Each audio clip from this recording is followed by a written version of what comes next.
Este artículo fue redactado y avalado por la farmacéutica María Vijande. La artrosis de columna es la degeneración del núcleo pulposo del disco intervertebral, que pierde grosor y densidad. Se produce por el desgaste normal del disco intervertebral. ¿Cómo evoluciona la artrosis de la columna vertebral? En la juventud, el disco es grueso y de consistencia gelatinosa. A medida que transcurren los años, el disco se deshidrata y pierde altura al modificarse la composición del núcleo pulposo.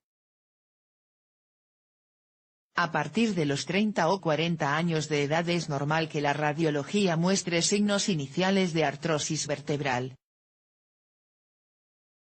Se ponen de manifiesto a algún nivel de la columna, tanto si se sufre o no dolor. Cuando el disco se desgasta, disminuye su capacidad de amortiguación, aumenta la carga que soporta la vértebra, y el hueso crece, apareciendo osteofitos o picos de loro, que a veces pueden llegar a unir vértebras adyacentes. Solo causan problemas en los casos en los que producen una estenosis espinal o comprimen el nervio.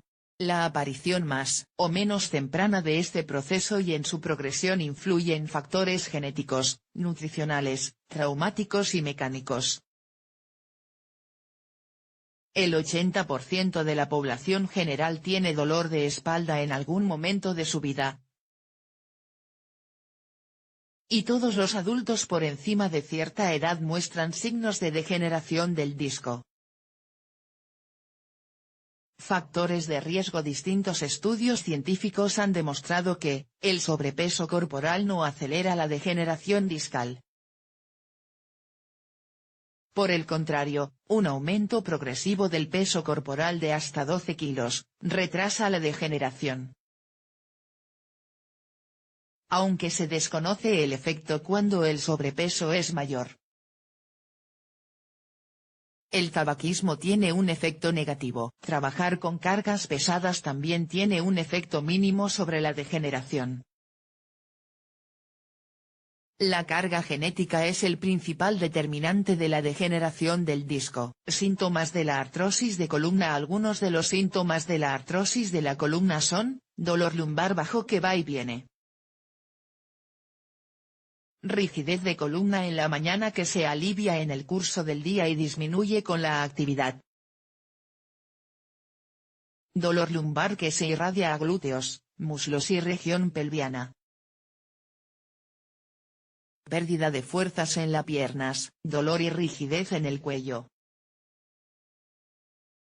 Limitación de la movilidad en la columna y dificultad para agacharse y caminar. A medida que el disco se va desgastando, la musculatura tiene que hacer un trabajo progresivamente mayor para sostener la columna vertebral y mantener el equilibrio durante el movimiento. Si la musculatura es suficientemente potente y resistente, y los distintos grupos musculares se coordinan bien, puede asumir ese esfuerzo adicional. Sin embargo, los estudios realizados demuestran que no existe ninguna correlación entre el grado de desgaste del disco intervertebral y la existencia o no de dolor.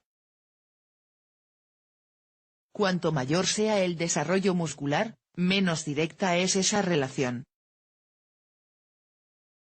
Por esta razón, hay casos en los que se observan signos de degeneración muy avanzada en personas que no tienen ningún dolor, pero sí una musculatura suficiente. ¿Cómo se elabora el diagnóstico?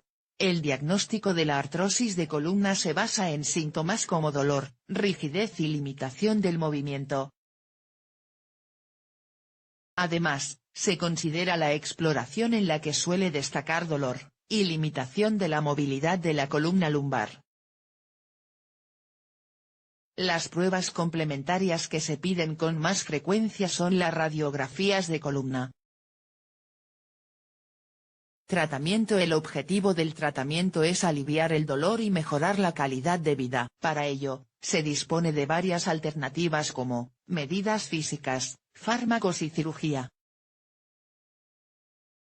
El tratamiento consiste en el empleo de analgésicos como el paracetamol. No obstante, Si no es suficiente, se pueden asociar con antiinflamatorios durante la fase aguda del dolor.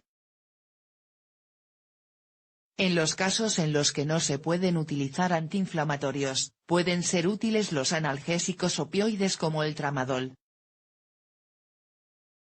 Las personas afectadas de artrosis de la columna severa pueden presentar una complicación neurológica asociada. En estos casos, la compresión de un nervio o la estenosis del canal, hace que sea necesario un tratamiento con otro tipo de fármacos como la pregabalina o la gabapentina. También son de ayuda las pautas y tratamientos dirigidos por un fisioterapeuta. De esta forma, combinando todas las opciones se alivian los síntomas de la artrosis de la columna.